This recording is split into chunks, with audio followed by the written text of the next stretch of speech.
Hey guys, happy Saturday, September 7th, and some of you have asked to see my little kitty. Here she is. This is Sophie. Sophie, say hi.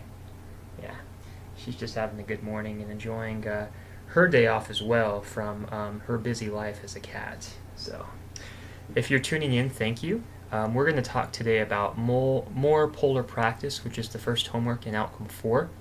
And what you're doing in this assignment, it was only the first page that you had to do, just the front side of the document. And what you're doing is you're converting rectangular coordinates, our normal x, y coordinates, into polar coordinates. And so we're just going to go through the process for what you would do on the first one real quick. So what I would recommend doing is drawing, well actually you're provided with an xy coordinate plane. And the first point that you're given, I believe, is the point, let me just double check this, yeah, it's 6, 8. So 6, 8 would be about right here. And you guys could mark that point on your coordinate planes as well, and I'm just going to label it 6, 8.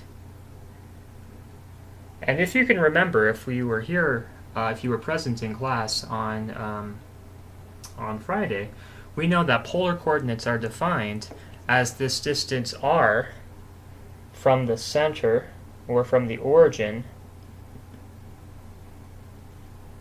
and this degree theta from the positive x-axis.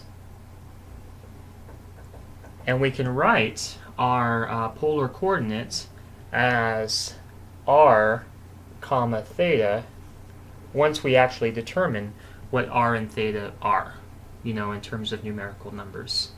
So r isn't too bad because what we have right here is a right triangle. We have, if we were to draw a straight line down, no, it's not straight, but there we go.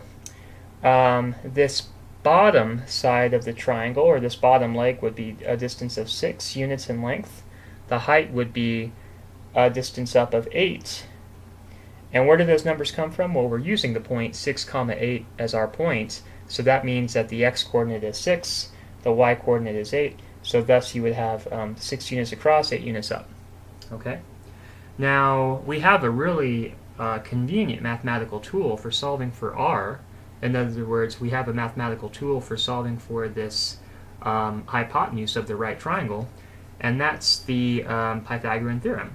So if you guys can remember the Pythagorean theorem, we structure it a squared plus b squared equals c squared, and in this case our 6 is our a, our 8 is our b, and our r is our hypotenuse, or our c. So we could set this up as 6 squared plus 8 squared is equal to r squared. And you can go through all the mathematics and I'll let you solve for r. You can do that on your own. Now theta, we have another tool, and that's inverse trig for solving for theta. Notice that we are given the opposite side of this right triangle and the adjacent side in relation to theta. So thus we can set this up as the tangent of theta is equal to opposite over adjacent, which is 8 over 6. And how do you get rid of tangent? Well, that's inverse tangent, right? So you can apply the inverse tangent to both sides.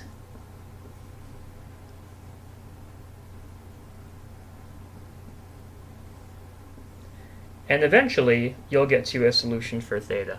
I'll let you guys work that out on your own. Okay, so number 2 is where it gets a little bit more difficult. In number 2, you're not given a point in the first quadrant. You're given a point actually in the third quadrant.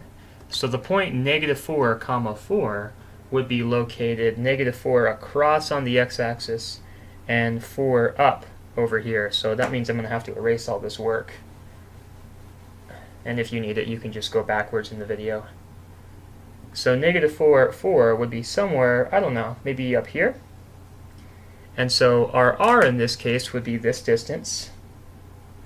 And you can once again set up a right triangle in order to find that hypotenuse, or that side of the triangle. And theta is going to be this huge angle from the x-axis all the way to r. That's theta. So that means that you're going to have, in addition to finding either this angle or this angle, you're going to have to do some extra work in order to solve for theta. And I'll give you a hint. It's probably going to have something to do with this big angle measure of 180 degrees along the x-axis. Okay? Or you could use 90 degrees, which is the degree measure from the x-axis to the y-axis. And likewise in number 3, you're also given another angle that's located, I believe, in the fourth quadrant. Yes, it is. So 5/8 would be located down here, or 5-8 rather, would be located down here. So if you have any questions, feel free to email me. I should be responsive to emails this weekend, and good luck. Have a good weekend, guys.